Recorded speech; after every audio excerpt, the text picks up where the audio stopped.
Dalam laga Timnas Indonesia melawan Timnas Kamboja yang telah usai, ada hal menarik yang jadi sorotan.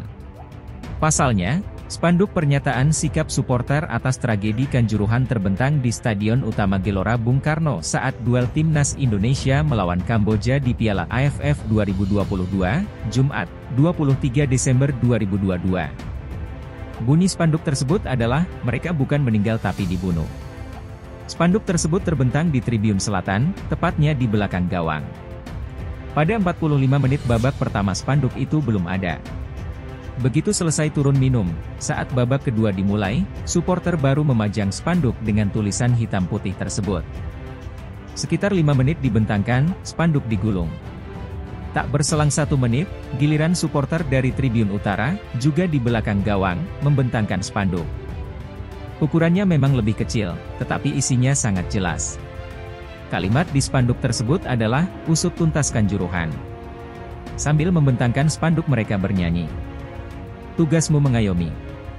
Tugasmu mengayomi. Pak Polisi, tugasmu mengayomi," teriak supporter dari tribun utara yang dihuni kelompok Ultras Garuda. Gemuruh dari sisi utara langsung dibalas dengan nyanyian dari sisi selatan. Salah satu nyanyian yang diteriakan para supporter adalah, "Salam satu jiwa, milik Aremania, fan Arema FC." Sekitar 10 menit waktu berjalan, aksi tersebut usai. Spanduk dan yel-yel yang ditujukan untuk mendukung korban tragedi Kanjuruhan selesai. Supporter kembali fokus mendukung Timnas Indonesia. Laga Timnas Indonesia akhirnya berhasil menang pada Piala AFF 2022 melawan Timnas Kamboja. Setelah sempat imbang dengan Kamboja, gol kedua dari hasil sepakan Witan Sulaiman pada menit ke-35 berhasil merubah kedudukan Timnas Indonesia menjadi 2-1 atas Kamboja.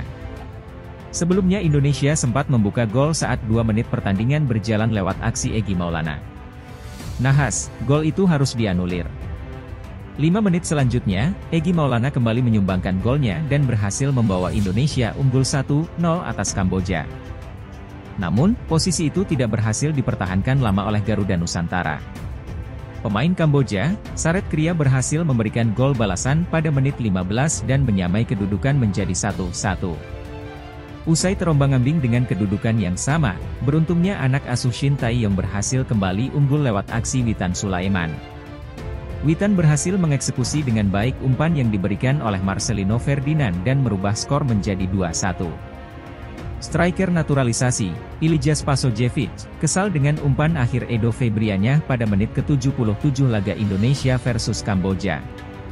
Pertandingan Grup A Piala AFF 2022, Indonesia versus Kamboja, tengah berlangsung di Stadion Utama Gelora Bung Karno, SUGBK, Jumat, 23 Desember 2022, sore waktu Indonesia Barat. Timnas Indonesia memiliki peluang pada menit ke-77. Saat itu, 2 pemain Indonesia, Edo Febriansyah dan Ilija Spasojevic melawan 3 pemain Kamboja. Edo merangsek ke tengah, Spaso mencoba penetrasi ke kotak penalti dari sisi kiri. Beberapa detik kemudian, Edo memberikan umpan ke ruang kosong agar dikejar Spaso.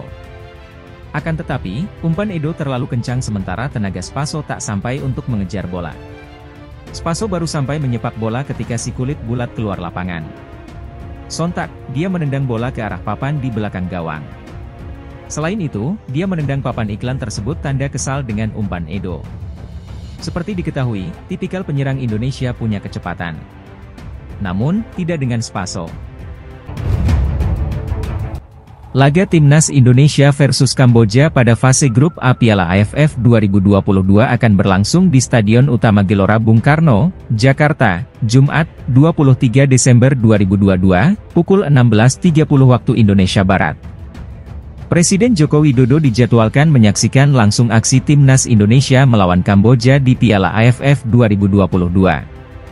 Menyambut kehadiran Presiden Jokowi dan demi kelancaran pertandingan Timnas Indonesia versus Kamboja, Ketua Umum PSSI Muhammad Iryawan melakukan inspeksi di area GBK.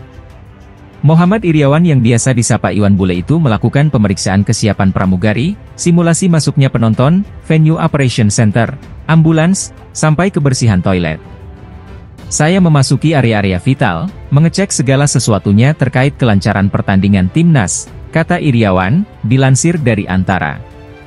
Saya tadi juga masuk ke area venue Operation Center di mana dari dalam ruangan tersebut mampu memicu aktivitas di SUGBK ini, baik yang di dalam, ring 2 serta ring 3, hingga mempersiapkan kehadiran Presiden Jokowi di SUGBK nantinya, ujarnya melanjutkan.